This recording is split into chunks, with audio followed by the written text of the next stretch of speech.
Hey guys, and welcome to another episode of My Beautiful Chaos with Misty Fitch of Fearfully Made Ministries.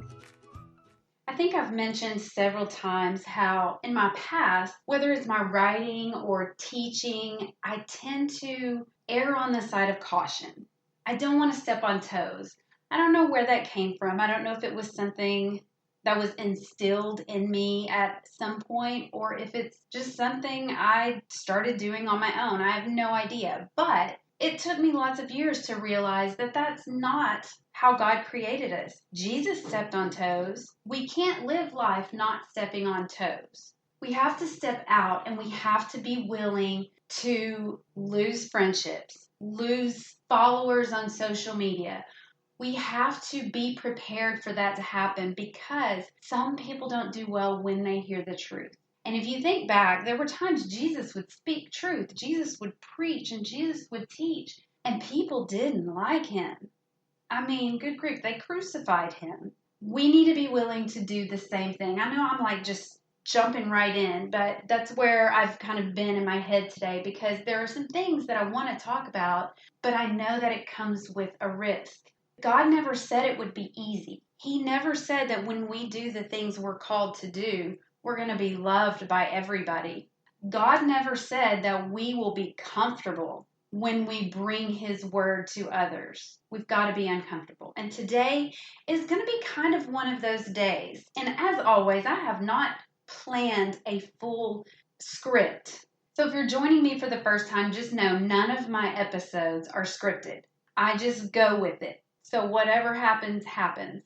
Today I really want to talk about fear, and I want to talk about where we are in this world today. I've been staying away from these conversations. I've been staying away from social media. I've just been silent, almost. I might speak up every once in a while here and there, but I've really been silent, and that God did not call us to be silent. Just yesterday, our pastor was talking, and he wasn't even talking about this, but I knew that I was about to do this episode. He started our service by talking about, as Christ followers, we need to awaken the giant that is inside of us. We need to wake up and we need to stop being silent.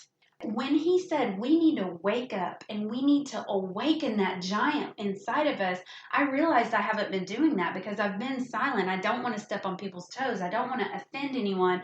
I don't want to be a part of a debate because it's everywhere. And my husband and I have been talking over the past few weeks. You've probably heard people say that some people are kind of addicted to drama. Everywhere they go, there's drama surrounding them. But over the past few weeks, I was talking to my husband, and I said, I feel like right now people have become addicted to fear. I've never heard that before, but it just seems like fear has become an addiction for so many people. People I know and love, people who I've never met before. It seems like fear is the driving force behind almost every conversation I hear right now. So I started doing some research. Can you be addicted to fear? And you can be. So here's what happens when you are afraid, when there's fear. It gives you a rush of adrenaline. It causes you to live in a state of constant overproduction of adrenaline. So as you fear, your body's producing this adrenaline that is almost like a drug. And for all you coffee and soda drinkers, you may even be able to relate to this a little bit. Caffeine is a stimulant. So if you're drinking coffee every day, lots of coffee every day, lots of sodas every day, and then all of a sudden you stop, you know it doesn't take long before you start getting those headaches. You might get shaky. You don't feel like yourself. You need that coffee, right? It goes into a withdrawal. And then you need more. And come on, we all know coffee is addicting, right? When you start drinking coffee, 1 cup is fine. Just have a cup of coffee in the morning. But then that cup of coffee isn't doing its job, so now you need 2 cups. Then later you start needing coffee throughout the day because your body is just not functioning the way that you like it to function when it's on coffee. So stay with me. I hope this is making sense. Fear is doing the same thing. When you are in fear, you are creating a hormone called adrenaline. It gives you that adrenaline rush. It feels just like if you're going to go ride a roller coaster.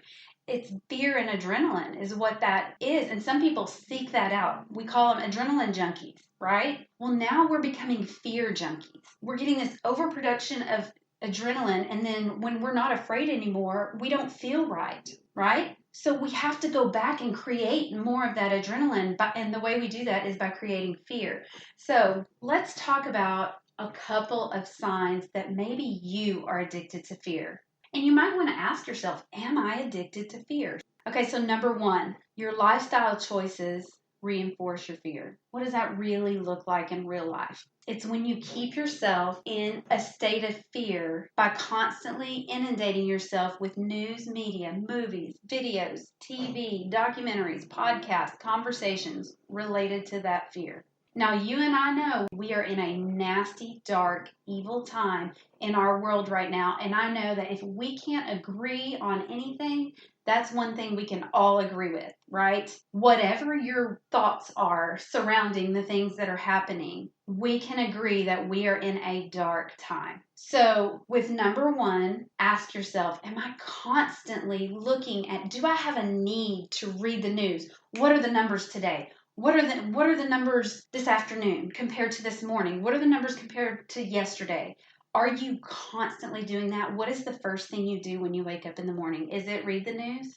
How many times are you clicking on links on your social media to hear about death and destruction and devastation? How many times are you in an argument with someone based off of what is happening right now, regardless of what side you're on? How many times?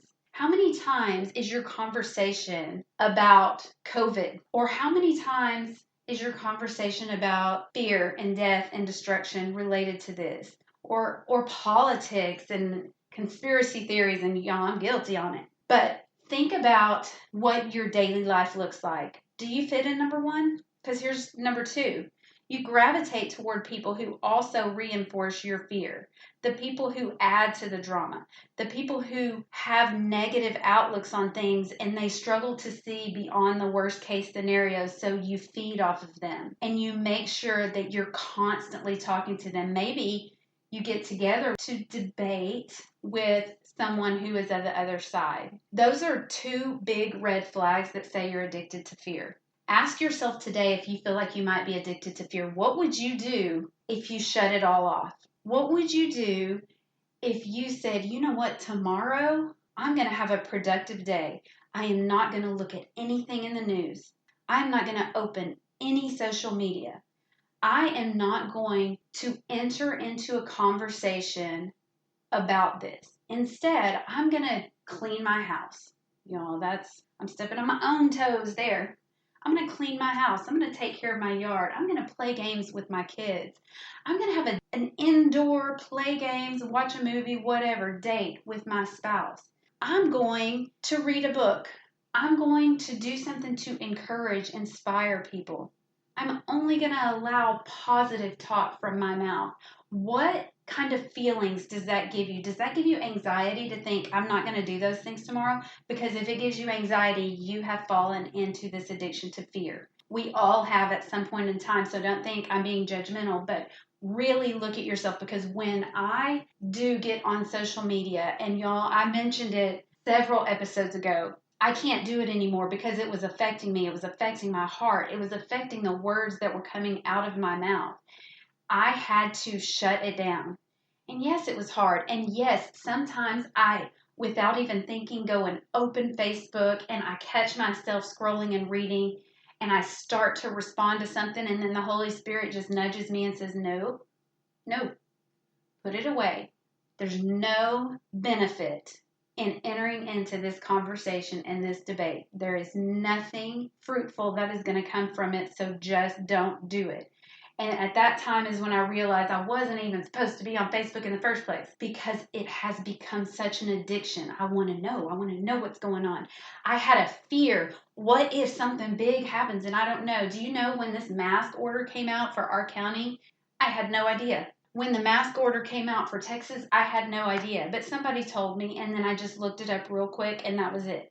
When the schools have been, y'all, the schools, I think I even mentioned last week, I do not envy the superintendents, the board, everyone who has a hand in making decisions for education right now. I do not envy the teachers. I do not envy the counselors because they are in a hard place. I beg you, please give them grace because they are listening to voices, to all of the voices, and they're doing everything they can to accommodate for everybody, but they can't.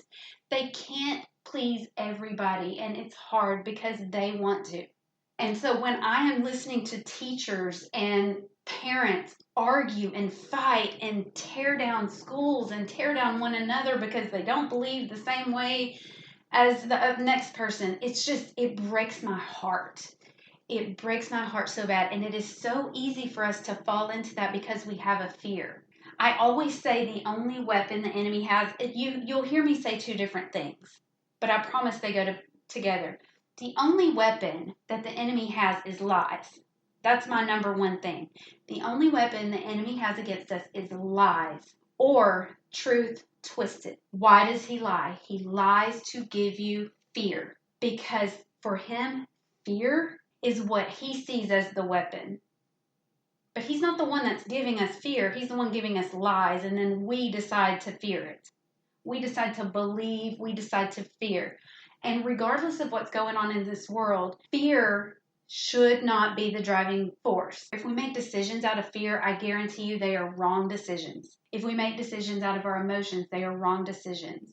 Right now, the majority of my friends, the majority of this country is addicted to fear. And all you have to do is look around at the conversations happening. I'm gonna leave you with a challenge, but I'm not ending this yet. So hopefully I will remember to get back. Like I said, it's not scripted.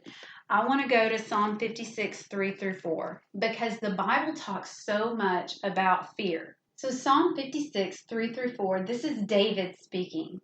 This is when the Philistines had him, and he is speaking, and he says, "When I am afraid, I will trust in you. In God whose word I praise, in God I trust, I will not be afraid." Let's also go real quick to Psalm 23:4. Again, this is David speaking. "Even though I walk through the valley of the shadow of death," or the darkest valley, even though it feels like the darkest time right now in your life, let me go back. Even though I walk through the valley of the shadow of death, I will fear no evil, for you, God, are with me. Your rod and your staff, they comfort me. So y'all, right now we are walking in the darkest of dark days that any of us have ever experienced. If you don't believe me, talk to 100-year-old person right now and they will tell you they have lived through some bad times, but they have never lived through this. So there's only one word for this, it's evil.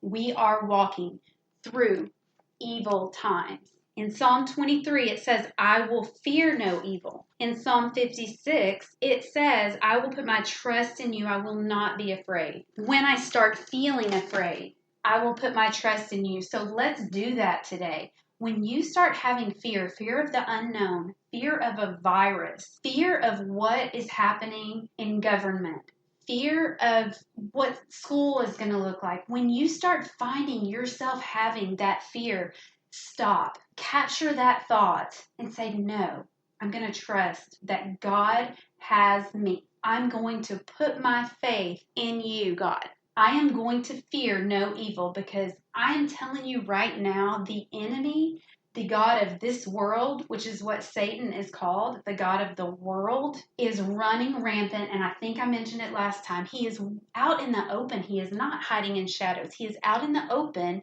and people still don't recognize that he's there, and he's loving it. And he is wreaking havoc, and everything we have been experiencing regarding this virus and politics and craziness in 2020 is from him. It is evil. We have to fear no evil because fear comes from the enemy. When you become addicted to fear, when you have a need, when you are craving what you're seeing on the news and what these conversations are about and what links are on Facebook and is it being blocked or is it not, when you are having a fear, when you are craving that fear, you may not realize you're craving it, but when I asked you What are your thoughts and what do you feel inside when I say tomorrow? Don't look at any of that stuff. If you're starting to feel some anxiety, friend, you are addicted to fear, which means you have let the enemy come in and take hold of what's happening in your heart and in your thoughts. But you have authority. God gave us authority over the enemy.